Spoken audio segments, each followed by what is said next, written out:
We think too much and feel too little. Guy's German here wants to adopt the country. Oblige him. Nobody puts baby in a corner. What'd they put in your kibble this morning? Yo, Adrian, let me rock you. Why do you suppose I just hurled a chair at your head, Neiman? Why so serious? This is the guy behind the guy behind the guy. It's the Al Travis Show, and she probably won't want me to say this, but I'm going to do it anyway. We've got Senator Carla Nelson on with us out of the Rochester area, and I just want folks to know the type of senator that Carla is, Senator Nelson is. Yesterday, I don't remember what time, it was a little later in the afternoon, I believe, the guest that was going to be on this time had to back out, had a thing come up, and these things happen, it's radio. And I sent a text to Senator Nelson. I just said, any chance? I mean, I know she's busy. You got stuff going on, but you're the people we want to talk to. And I don't even want to think it was 5 or 10 minutes later, and Senator Carla said, yep, talk to my people and send me the info, and we'll make it happen.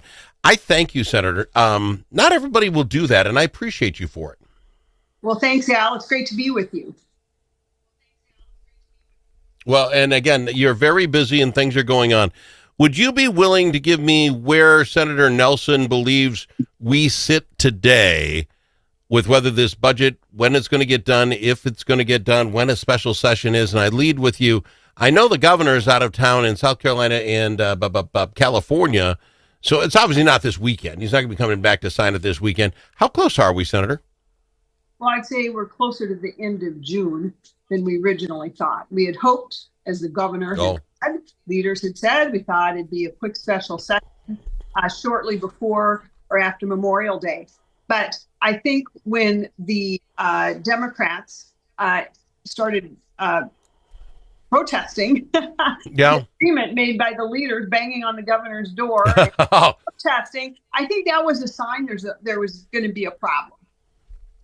Oh, that definitely a sign, Senator. When's the last time you saw that? When I was watching that and I was watching the governor come out and everybody had to give a little bit, everybody didn't get everything they wanted. This is what happens at the Capitol. Then you hear the banging.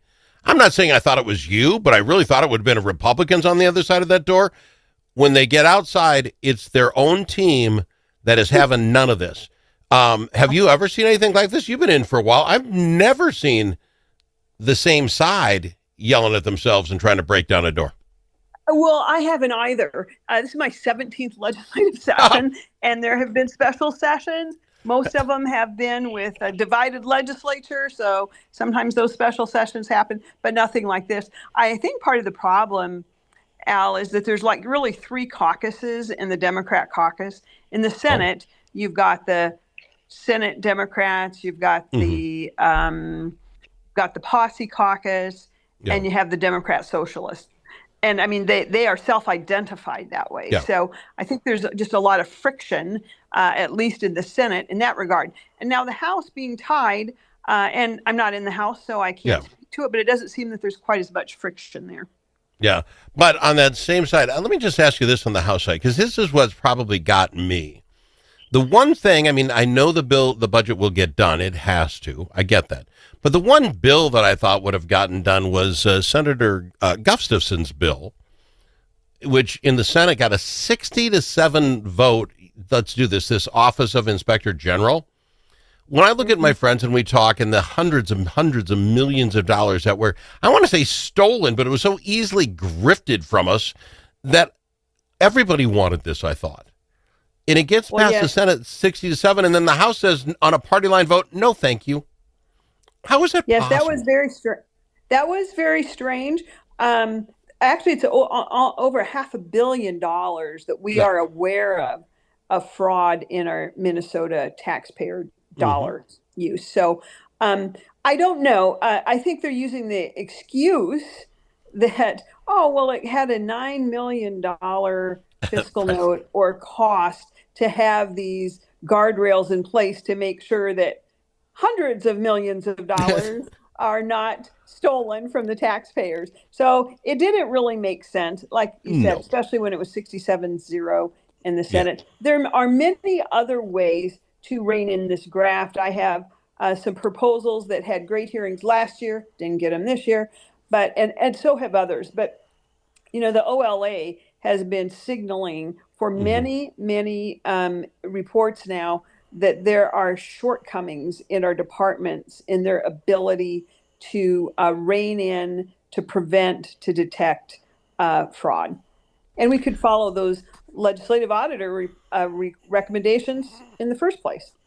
Well, yeah, but it's the point where you almost think people don't want to do that. Didn't the Republicans in the House, their first bill, maybe it was number 2, came out and said they wanted it, if you worked for the state of Minnesota and you suspected fraud, you had to turn it in. And that got turned down by a party line vote. When my friends and I talked about it, I was like, don't you just morally have to do it anyway, whether it's a rule or a law or not? And they voted it down. I believe there's an entire section of government that doesn't want the rest of us to know how much and how easy it is to steal from us. Oh, well, that could very well be true, and it's very frustrating. But speaking about lack of transparency, all you have to do is look and see what's happening right now in this so-called working groups behind closed doors, no public input. I got some information yesterday that came clear out of the blue in the environment bill. No agreement in either body, and all of a sudden, there it is. Very controversial. Yeah. I'm still trying to get that changed, but I'm just saying these kind of things happening behind closed doors is not the way we should be doing government. Well, it shouldn't, because you see more of it now because it's as tight as it is. And I don't know how well you know Senator Fateh, and I give him credit. This is not me ripping Senator Fateh. He went to the mat for the Uber bill last year. He realized the one vote could hold everything up and grind things to a halt, and he did that to get what he wanted. Yes.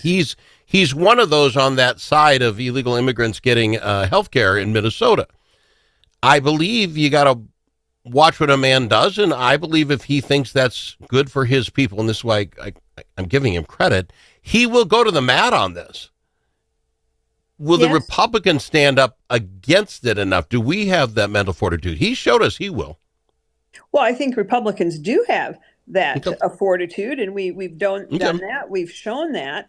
And the one thing I will say in regards to the senator from Minneapolis, there's one rule of behavior that we know, and that is rewarded behavior is repeated. Yeah. So just hang on to that. That is absolutely true, Senator. God, that is fantastic. But that's kind of my point. And back to where you were talking about this working group thing we're in now. At some point, we will get compromise. It has to happen. The government will shut down otherwise. And if it's Senator Fateh, what did he get to change his mind? And I don't mean this in a corruption thing. We barter all the time at the Capitol. Does he get to have something extra given to Minneapolis in a bonding bill? Whatever it would be. I want to hear it. I want to hear how that plays out, but we're going to get none of it. All we're going to do is get the governor to come back out and say, we got a bill. Everybody come back and sign, right? I'm not going to find out what greased the wheels. That is a real problem. And let me tell you, I sit on the bonding committee, and so I will be watching that very closely. And right now, there's a way forward on the bonding committee, I believe. But like you said, it just takes one vote to blow it up, especially in the Senate. So will we, I guess maybe that is let me do this. We're going to go to break. If you can hang with me for 2 minutes, I'll leave it in your lap and you can.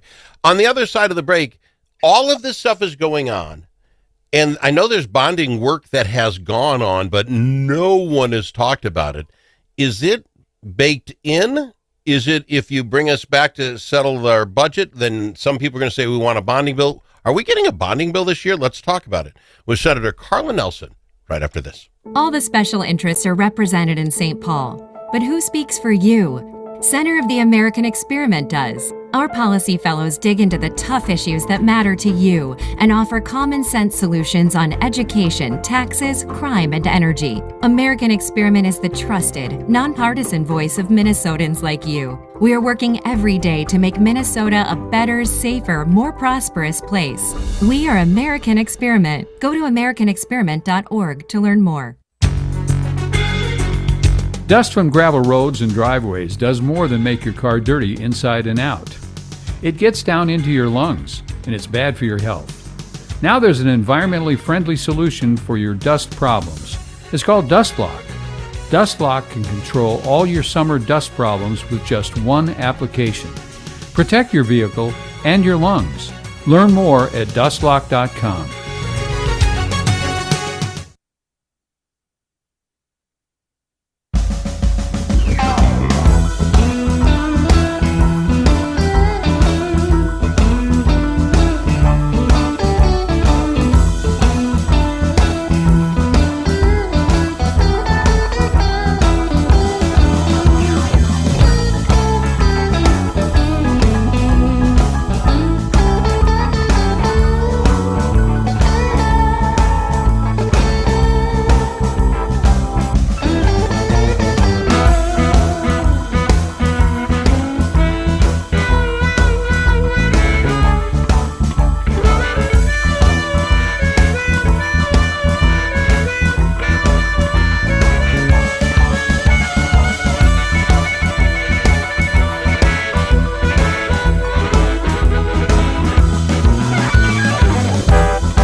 Don't need to ask him his opinion more than once. Al Travis on the Al Travis Show. We're lucky to have Senator Carla Nelson on with us. I was just reading the story about the bonding with Senator Karen Housley, who said that the Senate Majority Leader Aaron Murphy was telling one big fat lie when she said that Senator Johnson wasn't engaging in the bonding bill after our Representative Melissa Hortman said, bonding bill dead. Senator Nelson, if we can't figure out when we have to fix a water treatment plant and agree on that, can we agree on anything? Well, it sounds like there's a lot of confusion in talking about that special session and the bonding bill. But, regarding the bonding bill, yes, the top priority is we have to get the budget done. But it is a good time to be looking at a bonding bill for those projects that should be bonding bills, wastewater treatment, those type of things.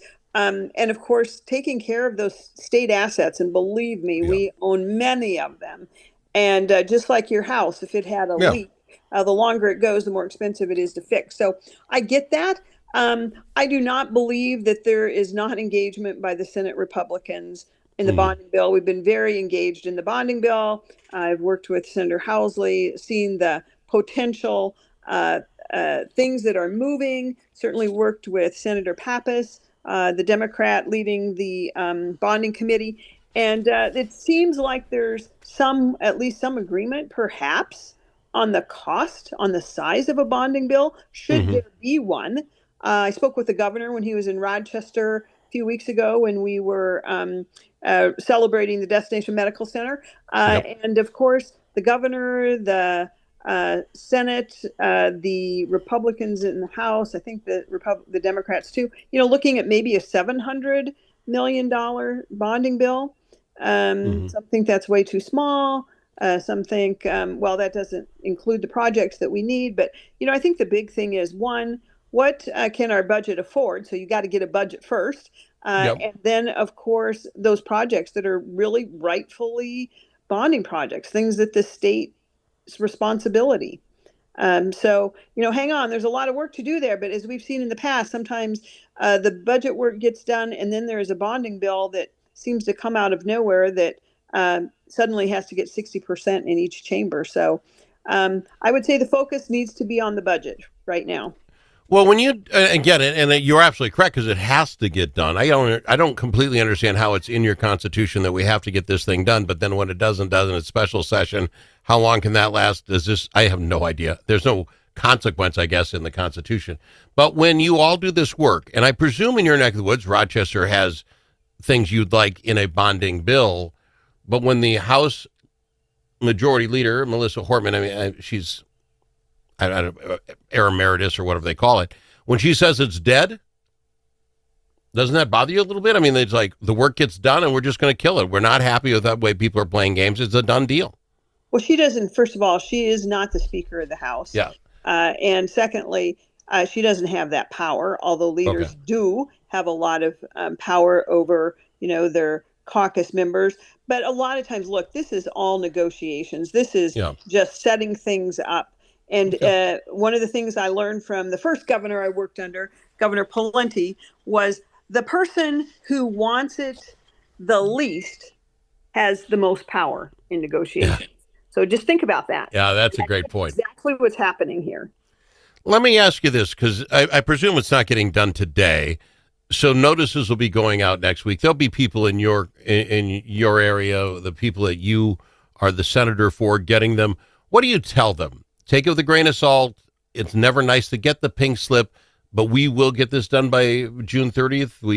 What do you tell them, Carla? Senator Nelson. Oh, well, that is really challenging. Have you ever gotten a pink slip before? I did when I was teaching. When you're in radio, you're not in radio until you get fired. Yeah, I have. It's a tough thing. And I know what that feels like, because even though I was told, oh, yes, your job's going to be here next year. Don't you worry now. I got that pink slip, and I wasn't a single mom depending upon my income. Yeah. I had a dual income to depend on. And so I'm just telling you, even knowing those things, getting that pink slip is a punch in the gut. It is scary, and I'm sorry that it appears, because of lack of action by our leaders, that it looks like I'm going to have constituents who get that pink slip. One thing to know, in the past when this has happened, those government employees do get back pay for those days that they were not, that they were pink slipped. So I think there's some comfort there, but I would say it's not acceptable. We know that gambling is illegal in the state of Minnesota, so this is a hypothetical. But if Senator Carla Nelson had $100, does she bet this gets done without closing the state down? The governor came out and said he's pretty darn sure we'll get this done before June 30th. He's feeling pretty good about it.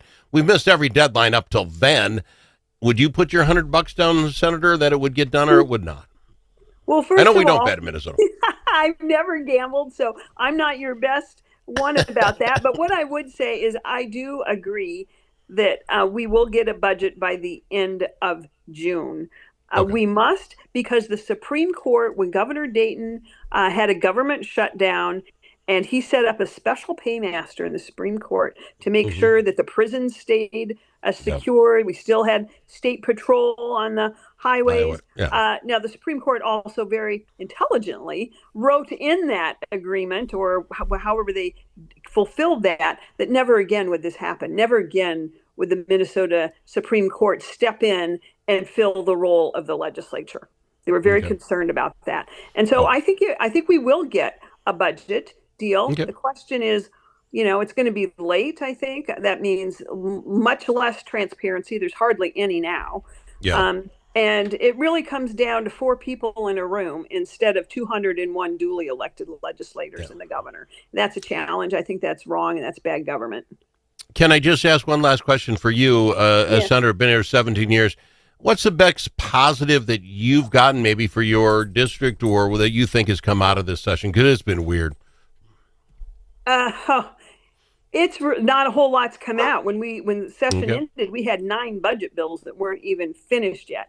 I will say this: I thought the ag bill that did pass was a pretty good bill for Okay. my area. It did include some important clean water provisions, nitrate cleanup provisions. It included, I think, really needed funding to be on the forefront of this perhaps avian flu that's getting into our livestock, and so I appreciate those things, and Okay. I think that was a pretty good bill. Senator, again, for folks who weren't listening when we first started, thanks for taking the time. We needed somebody right away. I just asked if you'd step up, and you have. I appreciate you very much for doing that. I appreciate all you did for your district and all of us here in Minnesota. Thank you. Hey, thanks so much, Al. Have a good day. You too. Senator Carla Nelson on the Al Travis Show.